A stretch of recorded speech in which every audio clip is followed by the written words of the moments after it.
Hey guys, I thought I'd take you through part 2 of the heater conversion. Now what I've done is taken the outside cover that you find in the engine bay, I've welded up the holes where the heater hoses used to go, repaired that, added it with a high fill, and then used a powdered guide coat on top which I'll rub back and prepare for painting, and I'll show you how I went about that.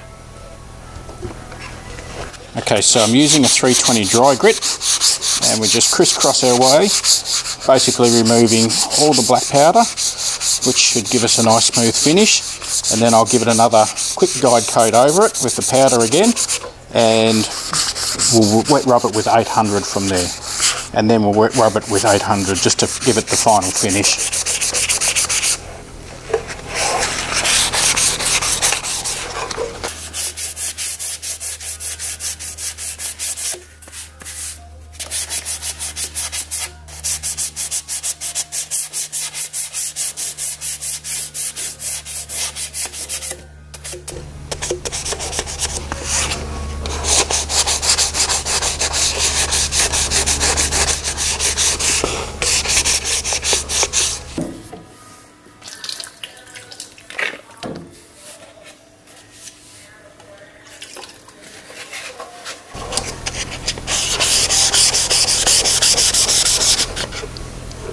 Okay, so now we wet rub with the 800. As you can see, the fine scratches are just showing through there, left from the 320. So by rubbing this, by wet rubbing with 800, we should be able to remove any of the last remaining scratches.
Finish off with the safety clear.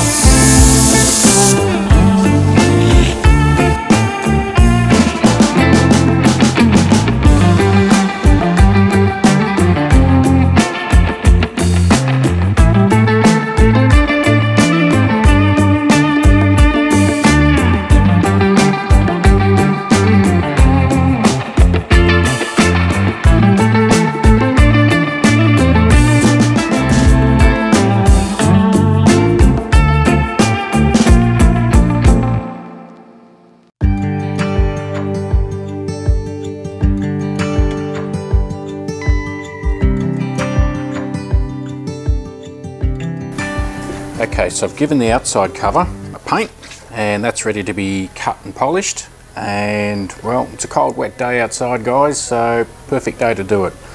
What I'll do is I'll use 1500 first to cut that back, and then I'll do it with a 2.5 and then give it a hand polish. We'll see. I'll show you how I go about it. So similar to rubbing back the guide coat, we'll just do it in a cross pattern and just want to knock it down just enough to get a nice smooth flat finish. Won't take much. And just try to stay away from the edges because they'll rub through very quick. Okay, so I've hit it back with 1500. That's knocked out any crap that's been on there and flattened out the finish. I'll now hit it with a 2,500 grit paper, and that'll just make it so much easier to polish up.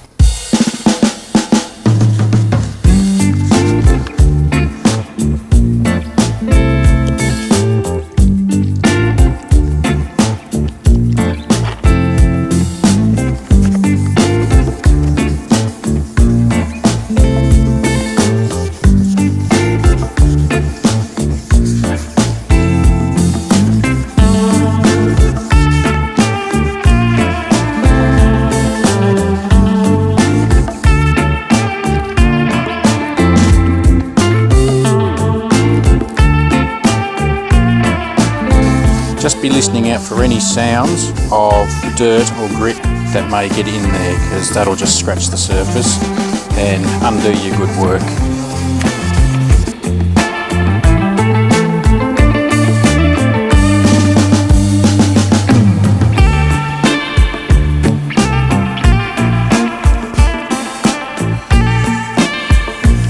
That's just basically circular motions, working compound over it.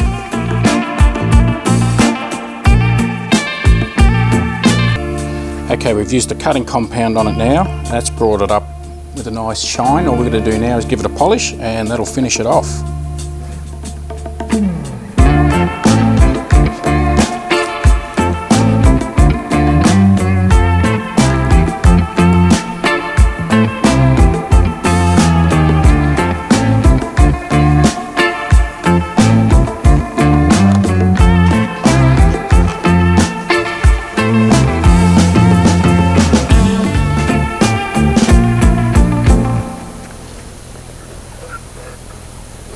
Okay, there we go, all polished up, looks fantastic. I'm happy with it. I'll now go and install it back into the engine bay. Alright, so I've hit it with a subframe black just to tidy up the outside of it. I'll now fit it in.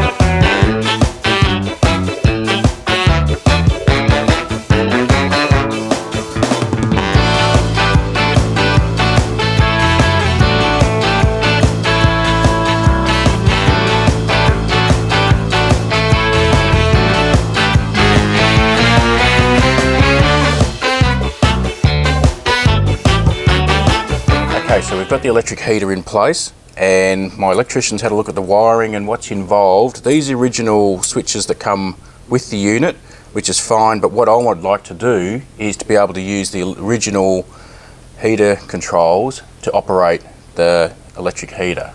And I'll take you through the process in how we went about doing it.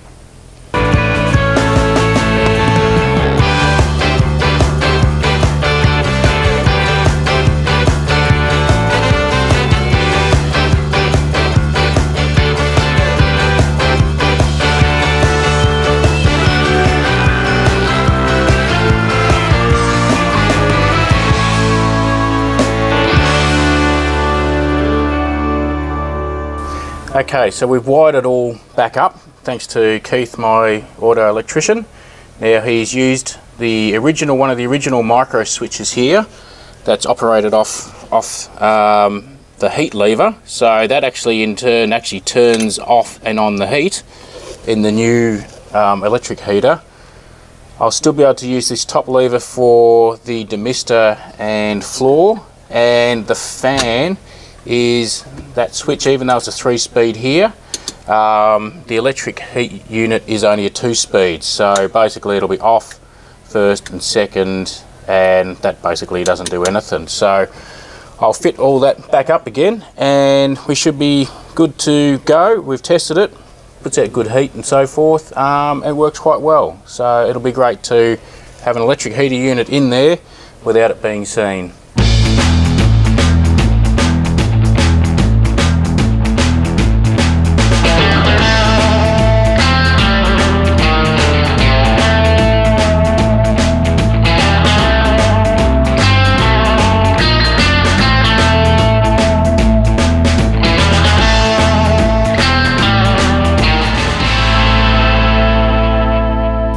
Okay, so there it is, guys. Heater is back as it is.